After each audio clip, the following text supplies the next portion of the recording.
Hello everyone, welcome to కథల సవ్వడి. ఈ వీడియోలో నేను అందమైన ముగ్గు వేస్తూ మీకు ఒక ఆసక్తికరమైన కథను షేర్ చేస్తున్నాను. తెల్లవారుతూనే కామాక్షి ఎవరూ చూడకుండా శృతి రాసుల గదికి పెట్టిన గడియ తీసి మెల్లిగా నడిచి వస్తూ ఉంటుంది. సరోజ ఎదురుపడి, ఏంటి వదినా, అప్పుడే లేచిపోయావా అని అడుగుతుంది. కామాక్షి, నేను లేచిపోలేదు, లేచాను అంటుంది. సరోజ, వదినకు చమత్కారం ఎక్కువే అంటూ ఉంటే కామాక్షి, నీకు దండం పెడతాను, నన్ను మాత్రం వదిన అని పిలవకు అంటుంది. సరోజ, బియ్యపురాల్ని వదిన అనకుండా ఏమంటారు అని అడుగుతుంది. ఏంటి ఇక్కడే తచ్చాడుతున్నావు, అమ్మాయి లేచిందేమో అని చూడడానికా అంటూ, పో వదిన, అలసిపోయి ఉంటారు, కాస్త ఆలస్యంగా లేస్తారనుకుంటా అంటూ సిగ్గుపడుతూ ఉంటుంది సరోజ. కామాక్షి, నువ్వలా సిగ్గుపడకమ్మా, చచ్చిపోవాలనిపిస్తుంది అంటూ వెళ్ళు అంటుంది. సరోజ, ఏంటి, నాకు కాఫీ పట్టుకొస్తావా? వామ్మో, నేనంటే నీకు ఎంత గౌరవం అంటూ ఇప్పుడే వస్తాను అని చెప్పి సరోజ వెళ్ళిపోతూ ఉంటుంది. కామాక్షి, కాఫీయా, నేనెప్పుడు తెస్తానన్నాను అనుకుంటూ, వీళ్ళందరూ నా కర్మకు దాపురించారు, అయ్యో అనుకుంటూ వెళ్ళిపోతుంది కామాక్షి. ఇక నేల మీద కూర్చుని నిద్రపోతూ ఉన్న జలరాస్ నిద్రలేచి ఒళ్ళు నొప్పులకు బాధపడుతూ బెడ్ మీద నిద్రపోతూ ఉన్న శృతిని చూసి ఎంత స్కెచ్ వేసింది అనుకుంటూ శృతి దగ్గరికి వెళ్ళి శృతిని కొట్టపోతూ ఆగిపోయి, కొట్టలేను, ఇలా ఇరుక్కుపోయానేంటి దేవుడా అనుకుంటాడు. గది నుంచి వెళ్ళిపోతూ, బయట మా మధ్య ఏమీ జరగలేదు అని తెలిస్తే ఈ రోజుకైనా ప్రమాదమే అనుకుంటాడు.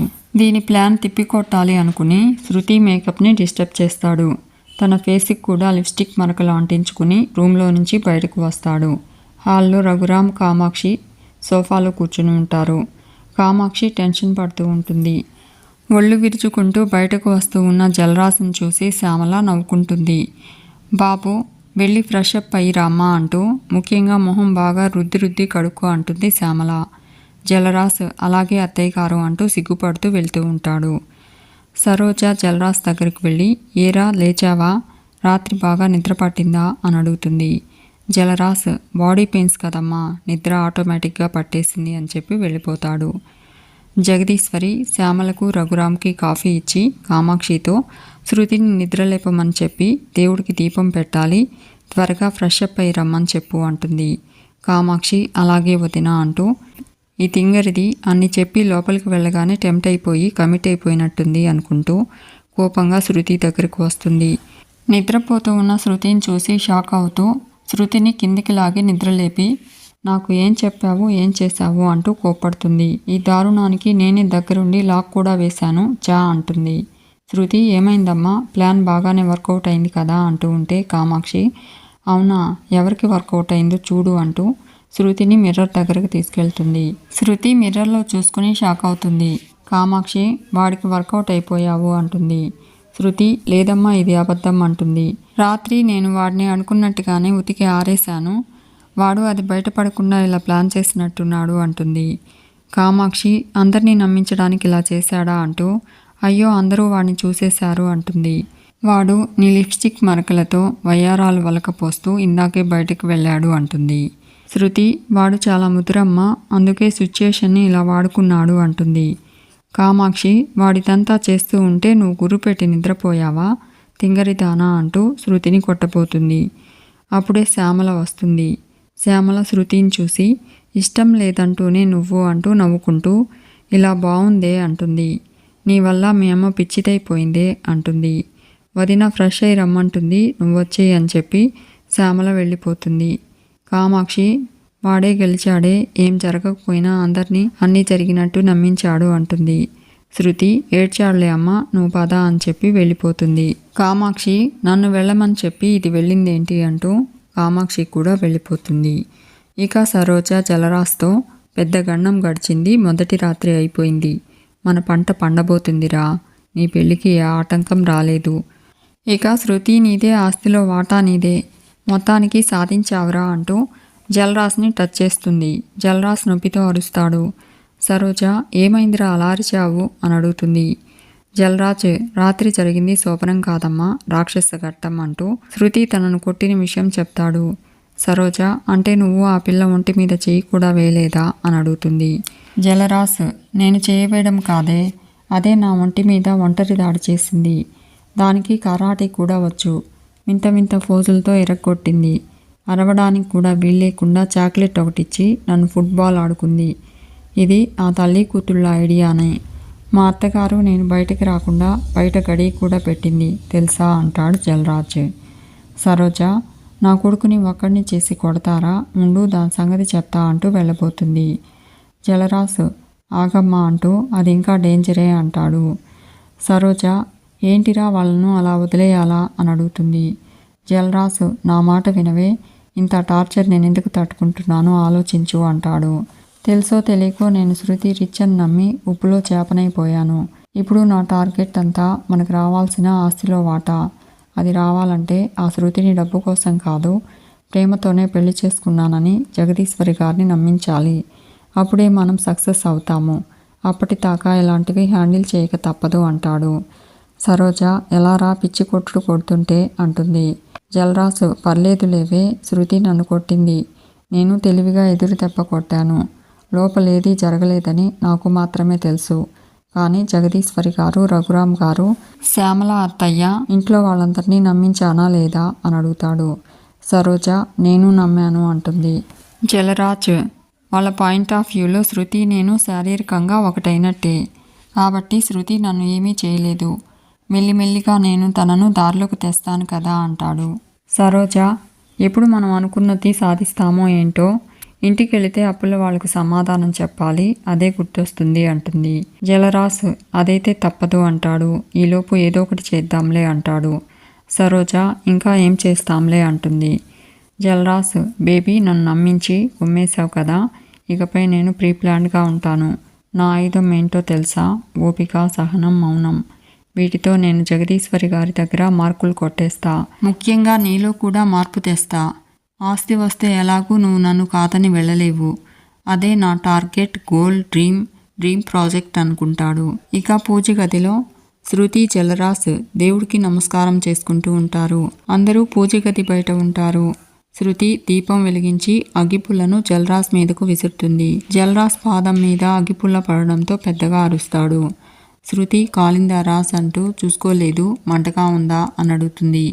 రాజ్, పర్లేదులే బేబీ అంటూ, నా మీద నీకు ఎంత మంటగా ఉందో తెలిసిపోయింది అనుకుంటాడు. క్రాంతి జలరాజ్తో, బ్రదర్, ఇలాంటి పొరపాట్లు శృతి రెగ్యులర్గా చేస్తూనే ఉంటుంది.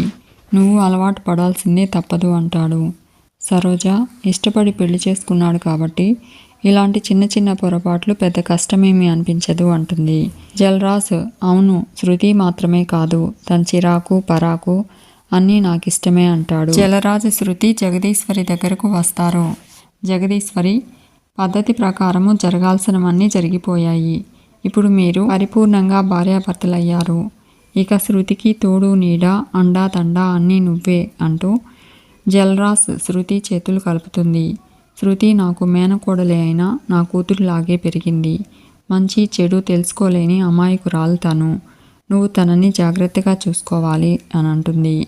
జలరాజ్, మీరు ప్రత్యేకంగా చెప్పాల్సిన పని లేదండి.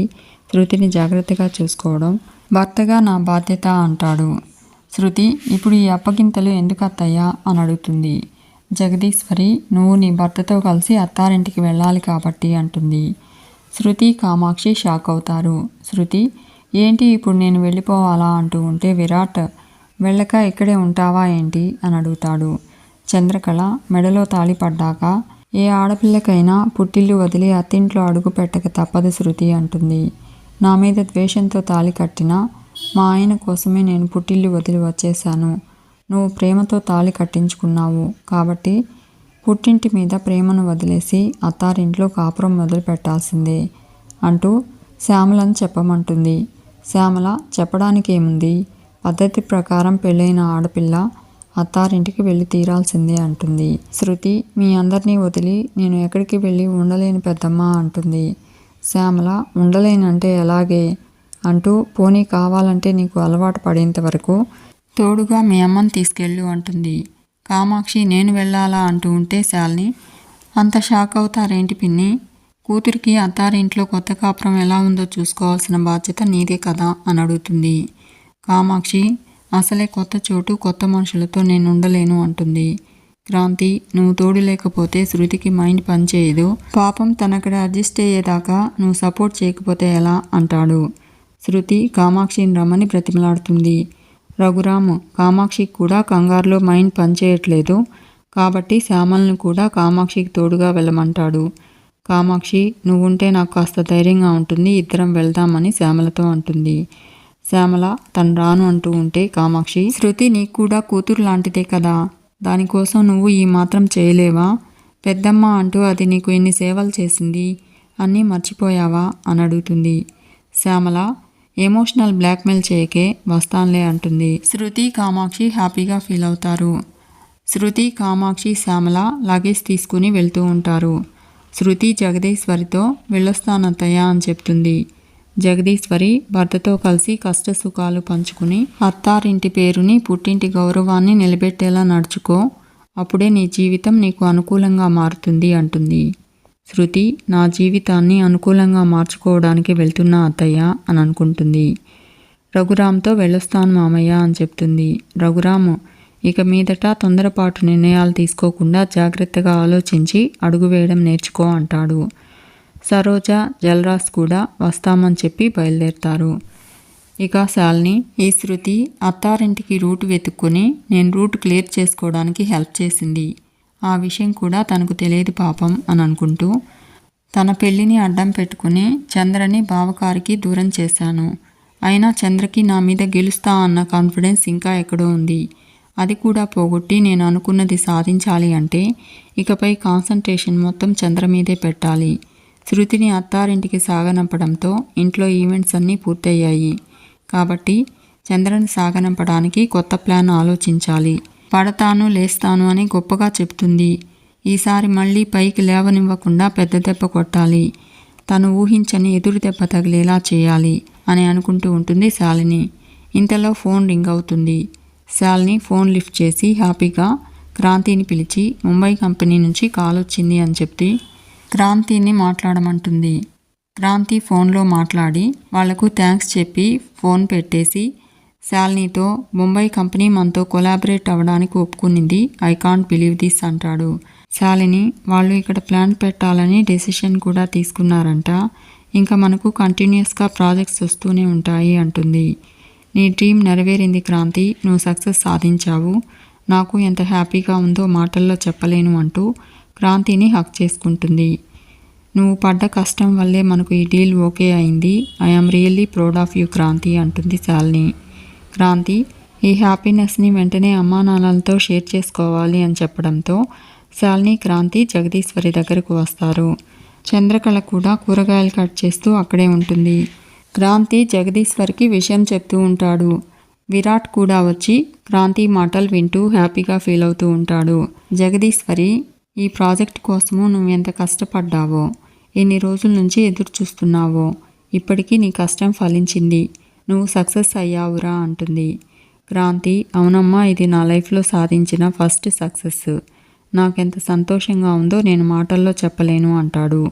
శాలిని, విషయం తెలియగానే మీకు చెప్పాలని పరిగెత్తుకుంటూ వచ్చాడత్తయ్యా అంటుంది. జగదీశ్వరి హ్యాపీగా ఫీల్ అవుతూ ఉంటుంది. క్రాంతి విరాట్ని చూసి అన్నయ్య అంటూ విరాట్ దగ్గరకు వెళ్తూ ఉంటాడు. శాలిని కోపంగా చూస్తూ ఉంటుంది. చంద్రకళ హ్యాపీగా ఫీల్ అవుతుంది. క్రాంతి విరాట్తో అన్నయ్య ముంబై ప్రాజెక్ట్ మన చేతికి వచ్చింది అంటాడు. విరాట్, కంగ్రాచ్యులేషన్స్ రా, చాలా హ్యాపీగా ఉంది అంటాడు. క్రాంతిని హక్ చేసుకుంటాడు. నీ గోల్ నువ్వు అచీవ్ చేస్తావని నాకు తెలుసురా, ఎందుకంటే నువ్వు కష్టపడే మనిషివి, నీ మనసు కల్మషం లేనిది, నీ స్వార్థం కోసము ఎదుటి వాళ్ళని ఇబ్బంది పెట్టకుండా అందరికీ మంచి జరగాలనే నీ మంచి మనస్తత్వమే నిన్ను కాపాడుతుంది, గెలుపు వైపుకు నడిపిస్తుంది అంటాడు విరాట్. శాలిని కోపంగా మొహం పక్కకు తిప్పుకుంటుంది.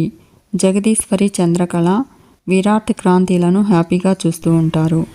మీకు ఈ వీడియో నచ్చ